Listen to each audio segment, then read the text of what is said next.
Good morning, students. Today in our live class, we have revised our second chapter and the topic was biological classification. So now let's see that what is first biological classification. It is a process by which the scientists have grouped the living organism, the whole flora and fauna, and classified them on the basis of their similarities of morphological or physical characters, evolutionary relationship and anatomical characters. So on the basis of these three characters, the scientists have classified them and grouped them into various categories. So initially the biology classification was done by the scientist Carl Linnaeus, and he has given the two kingdoms of classification.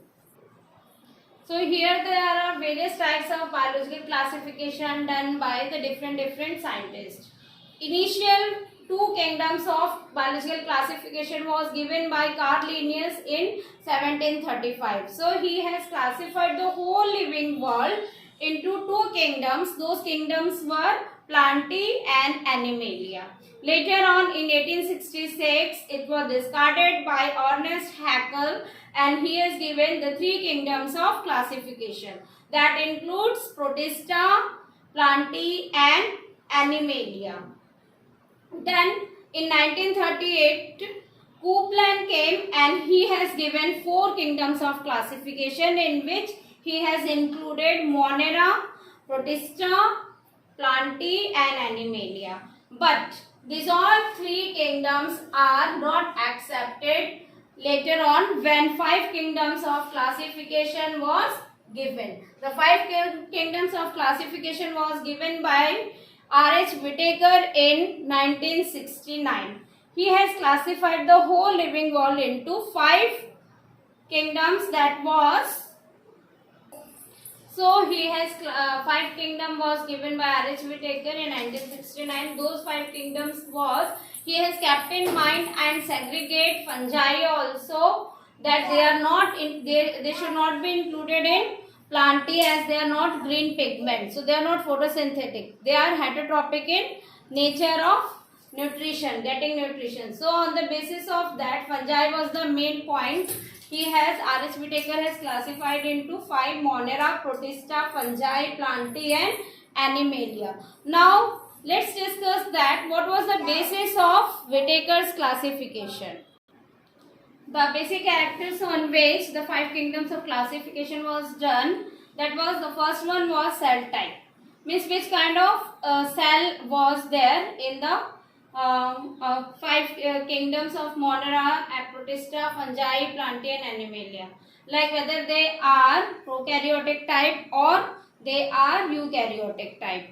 They have more cell organelles present in them, or they are simply made up of cytoplasm, cell wall and the genetic material in the center.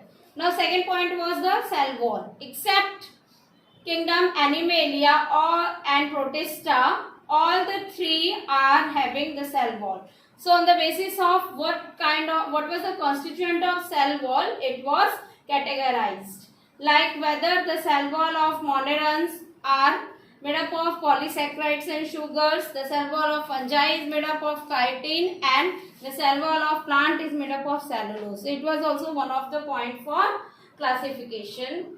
Third is nuclear membrane, whether the nucleus is developed and mounted into membranous structure or the genetic material is simply present in the center of the cell. On the basis of this also, nuclear membrane, it is called to be developed or undeveloped and categorized. Fourth point is organization of body. Many organisms have only cellular type of organization.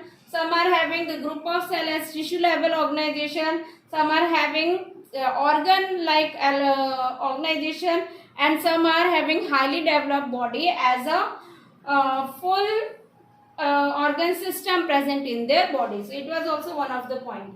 Next point was mode of nutrition. There are two mode of nutrition, autotrophic and heterotrophic. And again further it is also classified that autotrophic is of two type, photosynthetic and chemosynthetic. Whereas heterotropic is of three types: parasitic, saprotropic and holozoic. So in parasitic, the organism lays on the body of host and simply suck the fluid from it. Second heterotropic mode of nutrition was saprotropic, that is generally done by some of the bacteria of Monera and fungi. They are simply depending on the dead and decaying matter for their food or nutrition. And fifth is holozoic mode of nutrition, in which the organism takes, it is generally done by the highest developed animals. Okay, but some protistans are also doing that.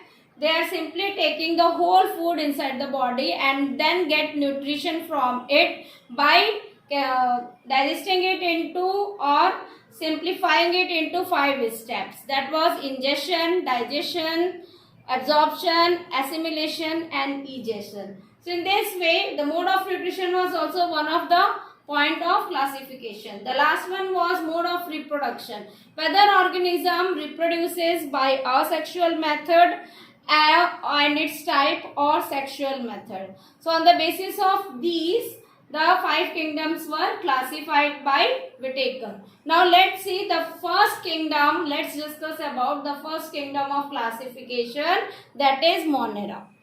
Moneras are the first one who started the life on earth. They are firstly evolved organism. They includes only and only bacteria.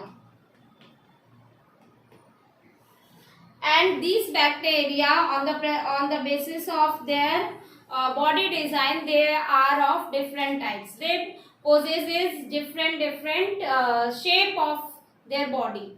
They always live in a colony, and they are having prokaryotic kind of cell design. Prokaryotic means the nucleus was not so developed. It is simply present in the center of the cell, surrounded by protoplasm fluid, having a cell membrane, and outer structure is covered by a cell wall that is made up of polysaccharides and some sugars. So here these are the basic characteristic of monerans. They sometimes reproduce by asexual method through through fission, and when they reproduce sexually, they reproduce by transduction and transversion method.